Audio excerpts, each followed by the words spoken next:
Une émotion, elle ne dure pas longtemps, 90 secondes. Ah bon? La confiance, c'est sa capacité à agir et à passer à l'action, au-delà de sa peur. Tous nos comportements, c'est 95% d'inconscient. Ah oui, Ouais. c'est énorme. Et que 5% de conscient. Quand j'ai changé de vie, les gens m'ont dit « Qu'est-ce que tu fais? T'as une stabilité, ton CDI, tu gagnes bien ta vie, financière. qu'est-ce que tu vas faire ?» Mais en fait, ça ne projette que leur propre peur. Bonjour Virginie. Bonjour Calogera.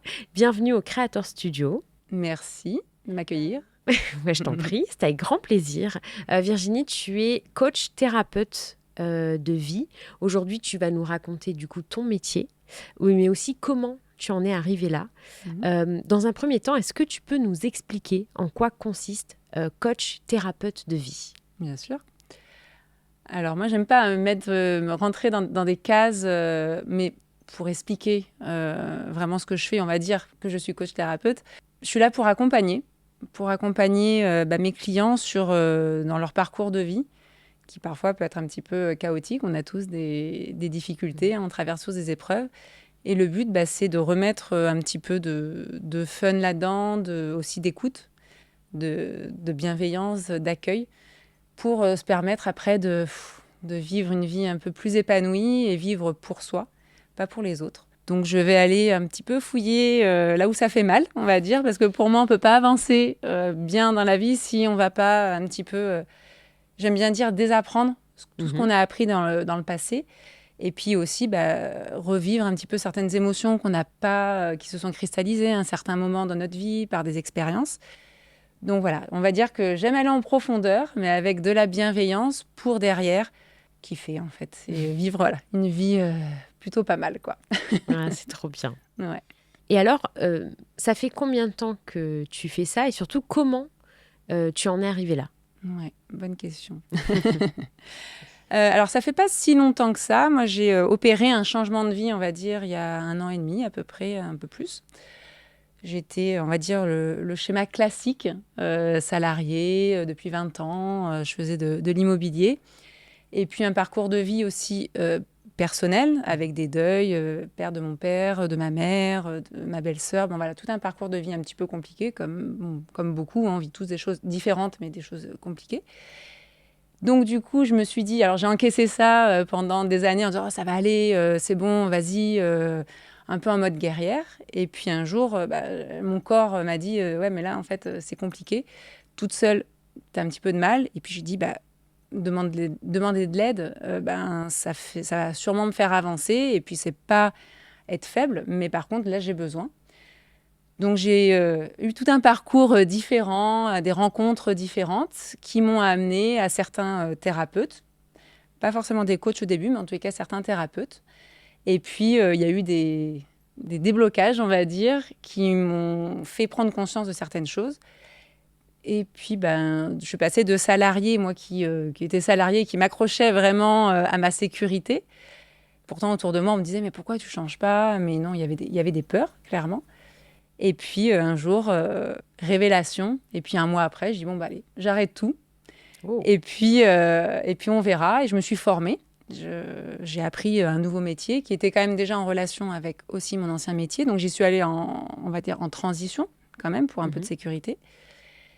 Et puis, j'ai changé. Et puis après, c'est un parcours, des rencontres, des formations, des personnes que j'ai rencontrées, des échanges. C'était pas du tout prévu, comme ça, vraiment. Mais par contre, j'ai toujours eu cette envie et ce besoin, en fait, d'accompagner mes clients, puisque j'étais agent immobilier, donc forcément, on accompagne sur des projets de vie, en plus, aussi. C'est vrai. Voilà, toujours. Donc, il y a quand même la relation. Il y a un lien. Ouais, d'aider, d'être là au service de mes clients. Et puis, donc là, ça s'est fait, en fait, naturellement, tout simplement. Et puis, comme moi, j'ai débloqué beaucoup de choses, je suis montée en conscience. Et du coup, j'ai dit, bon, j'ai les outils, j'ai tout, je kiffe. Donc, allons-y, quoi. Oui. Voilà. Et me voilà. Trop bien. Ouais. Et comment tu te sens depuis? Beaucoup mieux. Beaucoup mieux. Qu'est-ce qui a changé réellement? Qu'est-ce qui a changé? Beaucoup de choses. On va dire que la principale chose qui a changé, c'est la confiance en moi. Vraiment. L'estime de moi. Oui. On y reviendra après sur la différence, mais c'est cette confiance en moi, parce que j'étais plutôt quelqu'un de timide, réservé. Même si, encore une fois, j'aime pas mettre des cases parce qu'on est ça et puis on est aussi tout son contraire. Tout à fait. parce que j'étais dans l'immobilier et j'avais mon côté réservé, mais j'avais aussi mon côté finalement très sociable. Et puis, j'aimais être à la rencontre des gens. Donc ça a changé quand même de prendre vraiment confiance en moi et dire, OK, bah, c'est possible. Et puis, j'aime bien raconter la petite anecdote, mais je me trouvais limitée, entre guillemets. C'est-à-dire que je faisais de l'immobilier. Je pensais ne savoir faire que ça, parce que clairement, j'ai commencé jeune et je n'ai fait que ça. Et en fait, je me suis ouverte à beaucoup de choses. Et là, je me suis découverte illimitée. Et ça fait toute la différence. Je suis d'accord. On est vraiment, les êtres humains, des êtres illimités. Et c'est ça qui va faire après qu'on fait des choses qu'on n'aurait jamais imaginées. C'est vrai. Oui, parce que parfois, on peut se mettre des limites, alors que pas forcément. Enfin, si on oublie nos limites, on peut aller bien plus loin qu'on ne le pense. Exactement. Je pense que tu es un bon exemple. Exactement. Aussi. Donc, tu es coach thérapeute, mais tu es en train de construire également une académie. Oui. Est-ce que tu peux nous en parler un petit peu plus, nous expliquer le concept de ton académie ? Avec plaisir. Alors, j'ai fondé effectivement il y a quelques mois la Happy Vibes Academy, sans savoir vraiment ce qu'il allait avoir dedans, mais par contre, c'était, on va dire, un élan du cœur en disant c'est venu m'appeler, on va dire ça comme ça.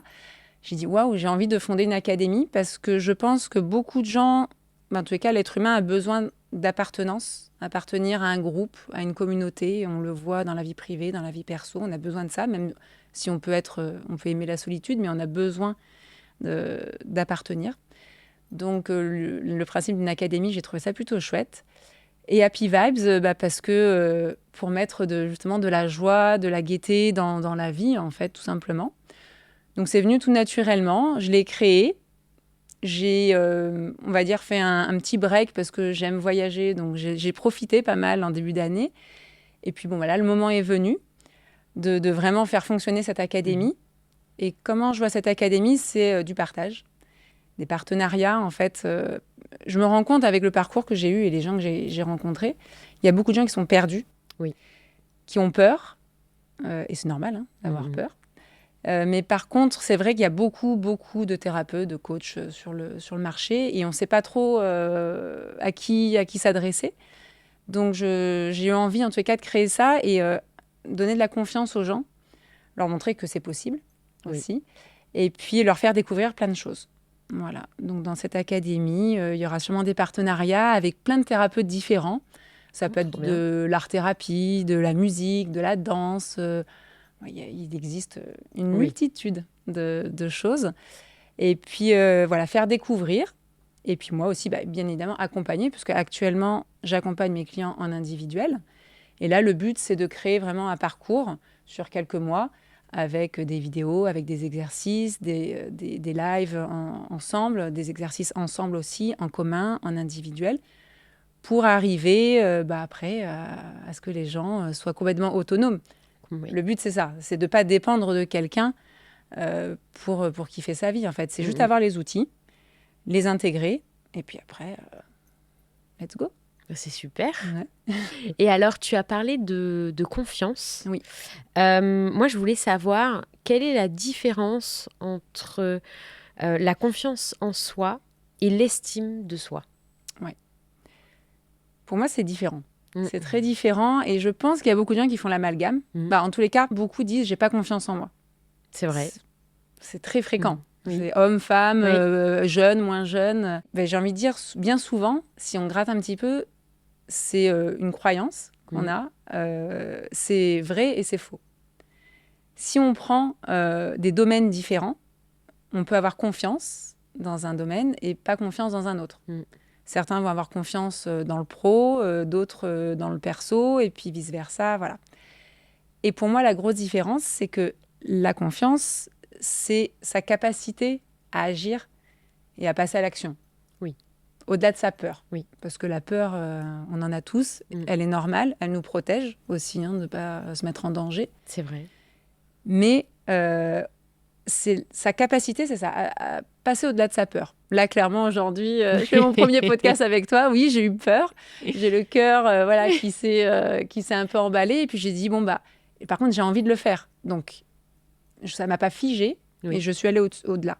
Donc pour moi, ça, c'est la confiance en soi. C'est sa capacité à agir. Et l'estime de soi, en tout cas pour moi, hein, là, tout ce que je dis, c'est ma vérité à moi et ça n'engage que moi. L'estime de soi, pour moi, c'est la valeur qu'on s'accorde. Et c'est très différent de passer à l'action. Mm. Alors, pour moi, on peut avoir confiance en soi, passer à l'action, mais pas forcément avoir une bonne estime de... une bonne, il n'y a pas de bonne ou mauvaise, mais Bien sûr, avoir oui. une estime de soi importante. Et c'est souvent d'ailleurs les cas des personnes qui passent beaucoup à l'action, qui font beaucoup de choses, mais au final, on va dire que leur estime de la valeur qu'ils s'accordent, c'est par rapport aux actions qu'ils vont mener. Donc ils passent à l'action, ils ont confiance en eux, mais par contre, au fond d'eux, ils ont une très faible estime d'eux pour qui ils sont. Mm. Et ils ont une estime pour ce qu'ils font. Oui. Pour moi, c'est ça la différence. L'estime de soi, c'est reconnaître la valeur qu'on a par rapport à ce qu'on est. Est-ce que tu as un conseil, du coup, à donner?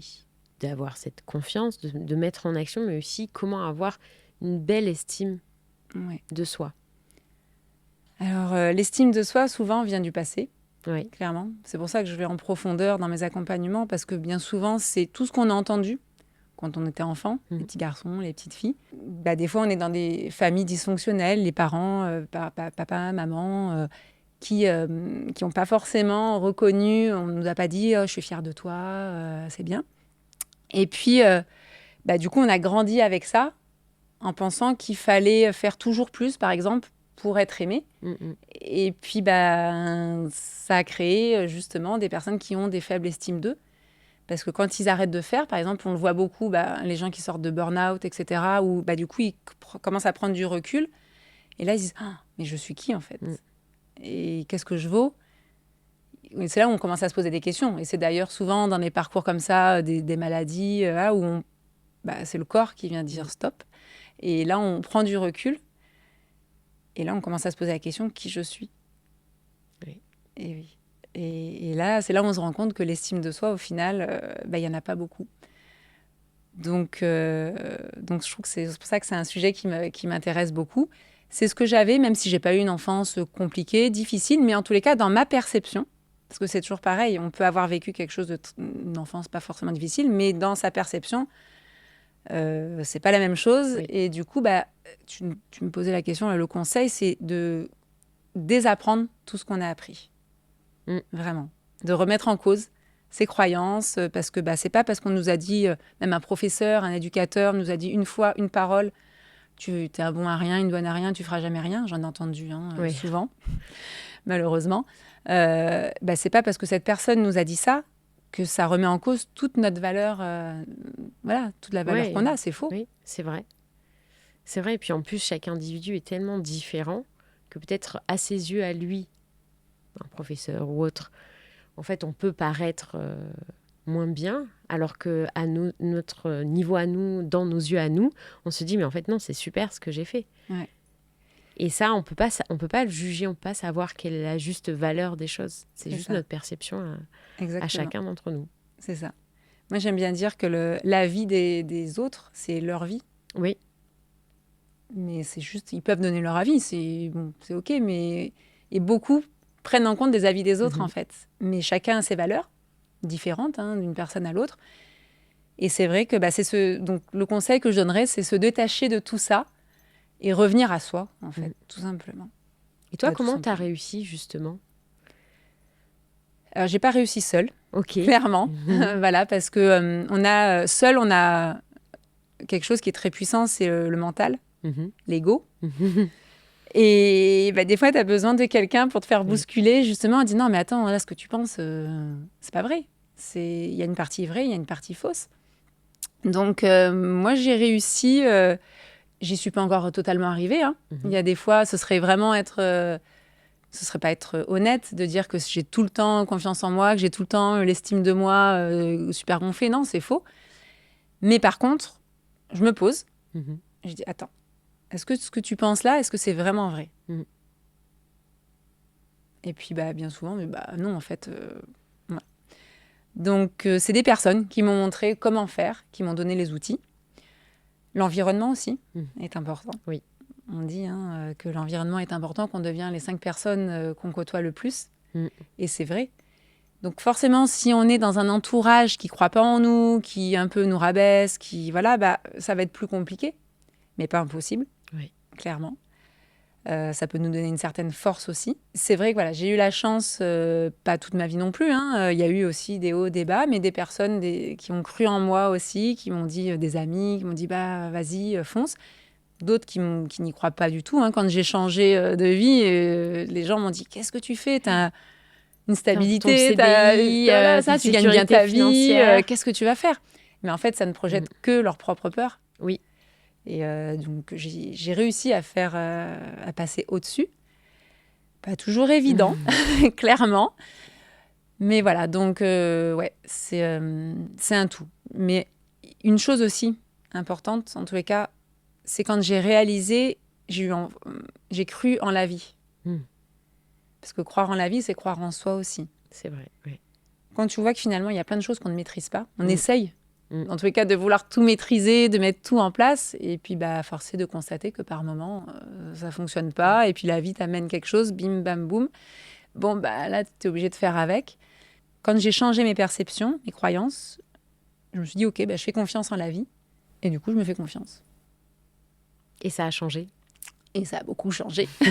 Si je suis là, aujourd'hui, c'est que vraiment, ça m'a demandé un travail. Oui. Par contre, rien n'arrive sans rien, de toute façon.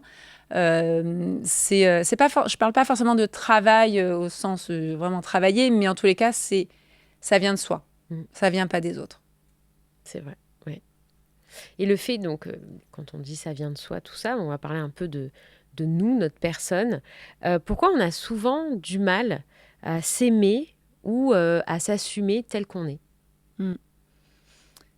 Bonne question. Et puis, il y en a beaucoup. Je sais que ça va parler à pas mal de personnes. Encore une fois, ça vient vraiment souvent du passé, de tout ce qu'on a entendu, la comparaison aux autres. Oui. Et oui, c'est terrible. La comparaison aux autres, et je le fais encore. Oui. Je le fais encore. C'est vrai qu'on a un réflexe qui est assez humain pour, franchement, je pense qu'on le fait tous. Même inconsciemment, on le fait. Ouais. C'est très difficile. Ouais. Voilà, la comparaison, donc on enlève des petites couches, on va dire, mais clairement, je pense que ça demande un état de conscience vraiment très très haut pour ne plus se comparer du tout. Et en même temps, se comparer, des fois, ça fait du bien aussi. Oui.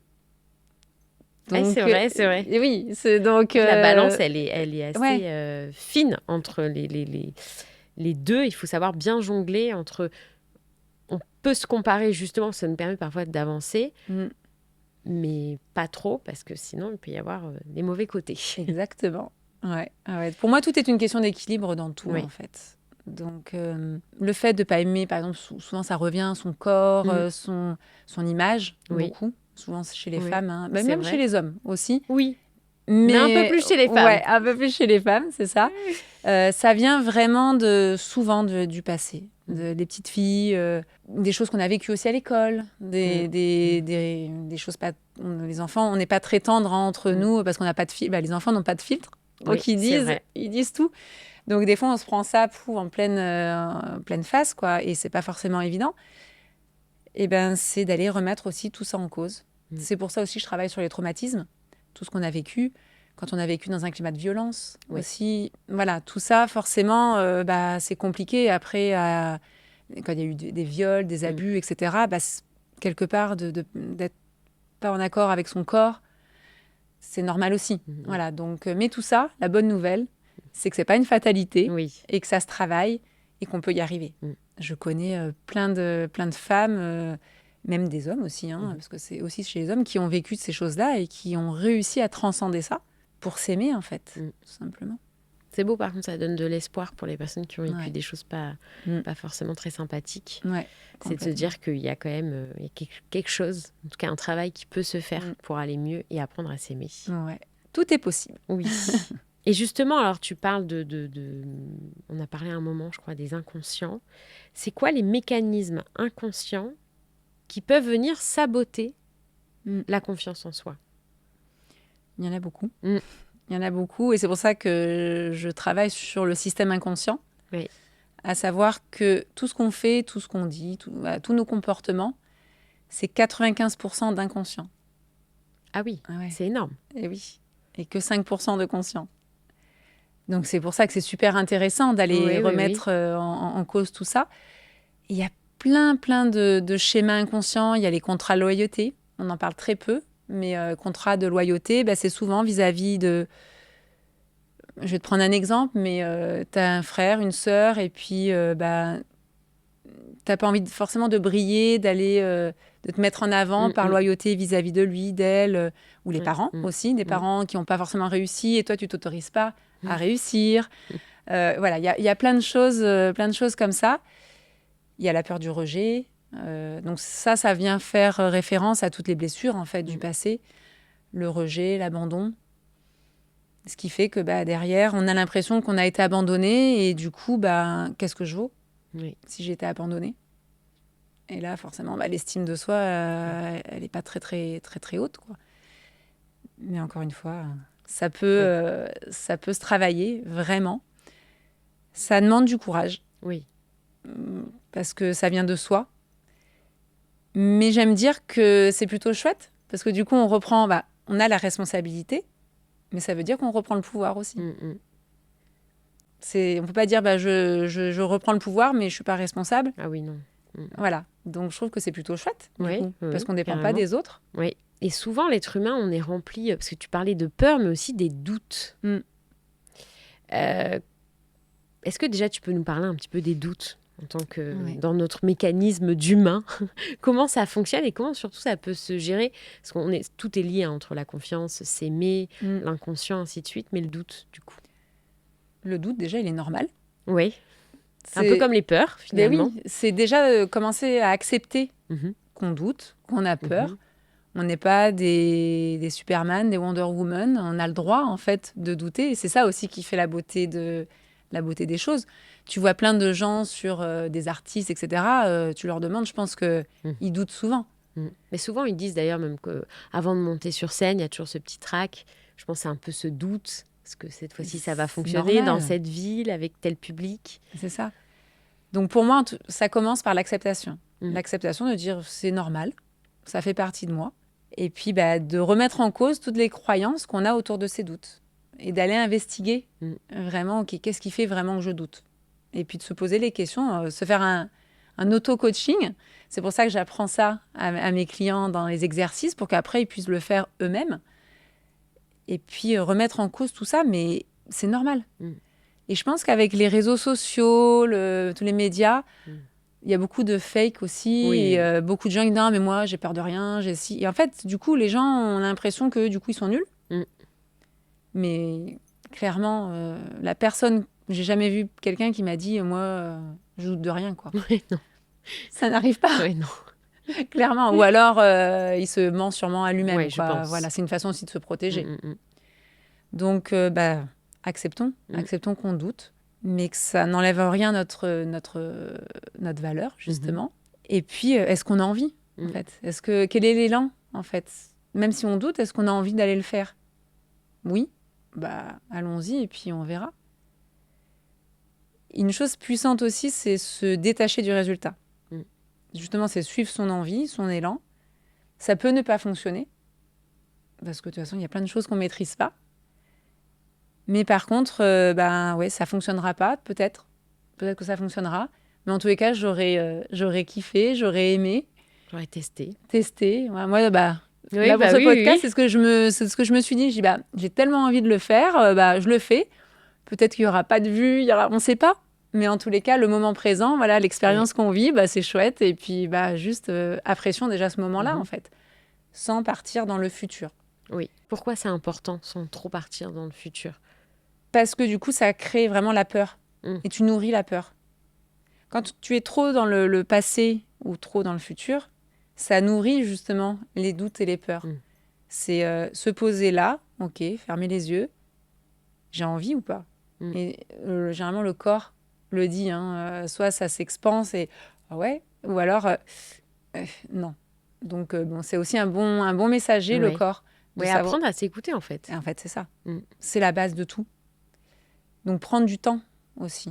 accepter d'être un petit peu seul par moment, prendre ce temps pour soi, pour dire, OK, bah, qu'est-ce que ça vient dire dans mon corps? C'est confort, c'est pas confort? Et ça peut être un peu inconfortable, mais on peut avoir la petite palpitation, mais on n'est pas figé, quoi. Oui. Voilà. Et si la peur est vraiment trop forte, bah, c'est aussi de s'écouter et que, bah, OK, c'est pas le moment, c'est peut-être pas les bonnes personnes, c'est peut-être pas ça qui, pour l'instant, en tous les cas, le système a besoin de faire. Et puis, ne pas culpabiliser. Donc ça, un vaste Encore sujet. un Voilà, un aussi. vaste sujet. mais parce que de toute façon, si on fait les choses ou on ne fait pas les choses, c'est qu'on ne peut pas faire autrement. Parce qu'il y a tous ces systèmes inconscients. Est-ce qu'on peut travailler aussi sa confiance? Parce qu'on a parlé de l'inconscient, c'est beaucoup aussi dans le mental, les émotions. Comme un muscle. Comme un muscle. Ouais, comme un muscle, effectivement, c'est de l'entraînement. Oui. C'est ce que je disais tout à l'heure, c'est que ça va venir de nous et que ça ne vient pas forcément du jour au lendemain comme ça. Un sportif, pour aller au niveau où il est allé, forcément, il a eu de l'entraînement. Et la confiance en soi, c'est pareil. Et j'aime bien la théorie des petits pas. On peut faire une petite chose qui n'a pas forcément trop d'incidence sur sa vie, ça va pas changer ta vie, mais tester. Tu vois, un truc que tu n'as jamais fait et tu dis, bah allez, ça peut être joyeux de le faire, j'y vais. Puis tu sais que tu risques rien, quoi. Tu es sécure, donc... et c'est comme ça que tu le travailles au fur et à mesure. Et tu joues, du coup. Et ça rejoint la devise que j'ai, c'est que la vie est un jeu. Oui. Donc jouons. Et tu peux alors, pas mettre sa vie en danger, bien évidemment, non, bien mais sûr. de jouer avec des petites choses qui sont pas forcément anodines, qui peuvent être anodines au début, et puis au fur et à mesure, tu dis ah ouais, tiens, j'ai réussi à faire ça. C'est aussi d'être bienveillant envers soi, dit oh, j'ai réussi à faire tout ça. S'auto-complimenter aussi. Ouais. Alors là, c'est l'ego, hein. Ouais, clairement. mais parfois ça fait du bien. Ouais, c'est ça. Non, mais être vraiment. conscient, justement, cette fois-ci, au lieu de l'inconscient, être conscient de ce qu'on est capable aussi de faire ou d'être. Parce qu'on ne peut pas parler forcément que de talent ou de pro. On parle de perso, des traits de caractère qu'on peut avoir. Et se dire, tiens, en fait, je sais que dans sur tel ou tel point, je peux être une bonne personne là-dessus, quoi. Ouais, complètement. Se le dire, c'est important aussi. Ça fait du bien. Oui. Après, mettre de la confiance, que c'est juste l'ego qui a besoin de ça. Oui. Mais oui, ça fait du bien, quoi. Et puis ça permet de reprendre cette confiance au fur et à mesure. Moi, je sais que j'avais tendance un peu à m'auto-flageller, et à être très exigeante envers moi, le perfectionnisme, etc. Voilà. Et puis, notamment, moi, je sais que mon compagnon m'a beaucoup soutenue. Il me dit, mais attends, t'as vu là tout ce que t'as fait et c'est vrai que si je regarde maintenant dans le rétro, il y a 1 an et demi, 2 ans, jamais j'aurais pensé avoir fait tout ça. Donc, je suis fière de moi. Donc, ça fait du bien. Et au moment où t'enclenches les choses, il se passe quoi, toi? Ça a été quoi tes émotions? Est-ce que ça a été plus la peur, les doutes, le manque de confiance? Comment ça s'est passé? Les doutes. Oui. Ouais, les doutes, ils étaient là. La confiance, je dirais que, par exemple, quand j'ai quitté mon CDI, j'avais confiance. C'est-à-dire, je ne savais absolument pas où ça allait me mener. Donc là, je me suis détachée du résultat. Oui. Mais par contre, j'ai écouté mon corps. Et puis, ça a fait, quoi. C'est automatiquement, en fait. Tu réfléchis même pas, en fait. Quand tu es aligné, tu y vas. Mais bien sûr que je doutais. Je ne sais absolument pas où ça va me mener. Par contre, j'avais à ce moment-là une certitude que fallait que j'aille par là. Donc, je me suis formée. Et c'est vrai qu'au fond de moi, j'avais une petite voix qui me disait, bon, tu vas faire ça, mais ça va pas durer longtemps, tu feras autre chose. Mais je savais absolument pas quoi. Donc, j'avais quand même là, pour le coup, j'ai eu confiance parce que je suis passée à l'action. Mais j'avais des doutes parce que j'avais la certitude que ça allait m'amener à quelque part parce que j'ai fait confiance en la vie. C'est pour ça que tout à l'heure, je disais d'avoir confiance en la vie parce que de toute façon, elle nous prend en charge. Alors, des fois, elle prend des tournures un petit peu particulières et on peut prendre des portes dans la tête. Ça fait partie de toute façon du jeu, justement, de la vie. Quelqu'un qui veut que tout se passe toujours absolument bien, ça n'existe pas. Clairement, je connais personne à qui il n'est rien arrivé. C'est pas possible. Et alors, comment on fait pour le maîtriser, ça? Pour accepter que parfois, il va y avoir un échec ou des difficultés. comment on le gère? L'échec, on va dire que c'est souvent toujours pareil par rapport au passé. Donc c'est sûr, si tu as vécu une expérience ou même une période de vie où tu as eu l'impression d'être mis en échec, les personnes te l'ont fait ressentir, en tout cas toi tu l'as ressenti par rapport à ce qui a été dit, c'est plus compliqué. Donc on part pas tous du même niveau, hein, ça c'est évident. Mais par contre, d'aller travailler dessus, justement. Pour moi, il n'y a pas de... Au bout d'un moment, tu es obligé d'aller remettre en cause tout ce que tu as vécu, tout ce que tu as appris, accueillir l'émotion aussi. Parce que souvent, on ne s'autorise pas à accueillir son émotion. Ouais, ce qu'on a vécu, ça a été dur, ça a été triste, ça a été... tu as le droit d'être en colère, tu as le droit de... Voilà, c'est s'autoriser aussi à s'exprimer toutes les émotions. Une émotion, elle ne dure pas longtemps. Vraiment. Ah ouais. C'est 90 secondes. Ah bon? Ouais. Ok. Si ça dure, c'est qu'après, c'est tout le mental qui qui étiquette des croyances dessus, que ça n'aurait pas dû arriver, que ça aurait pu être mieux si. Voilà. Mais la vérité, c'est que c'était là. Donc, accueille ton émotion. Ouais, ça a été dur. T'en as chié, tu vois, vraiment dire... parce que souvent, les gens aussi s'autorisent pas à dire « Ouais, j'ai eu une enfance compliquée. » Parce qu'on dit « Oui, mais finalement, c'était pas si grave. » C'était pas... C'est s'autoriser à dire « Voilà, c'était là, c'était dur. Maintenant, j'en fais quoi ?» Et alors, en parlant d'enfance, parce qu'il y a beaucoup de choses qui sont liées à notre passé, par exemple, est-ce que tu aurais un conseil à donner aux parents actuels ou à vos futurs parents de peut-être comment se comporter, enfin, je ne sais pas si c'est le bon terme, comporter, mais en tout cas, comment agir pour que son enfant n'ait pas trop de traumatisme. Je ne pense pas qu'on puisse... Ça n'existe pas. Les parents parfaits, ça n'existe pas. Les enfants parfaits, ça n'existe pas. Ça. Et puis, je pense que tout le monde fait aussi comme il peut. Mais est-ce que tu as peut-être un conseil à donner? Ouais. Moi, j'adore le sujet en plus des parents parce que clairement, on le voit même chez les ados, chez les enfants. Souvent, moi, je préfère après travailler avec les parents. Parce que les enfants, finalement, c'est des éponges. Hein. Oui. Donc, ils font tout ce que font les parents. Ils font pas ce qu'on dit. Hein. Non, c'est vrai. Clairement. Donc, tu t'as beau dire plein de choses, eux, ils sont très... C'est simple, hein. Et il fait quoi, elle fait quoi? Bon, je vais pas le faire si elle le fait pas, tu vois. Oui, donc, voilà, alors, c'est pas donner l'exemple, mais quelque part les inciter. Je trouve que c'est important.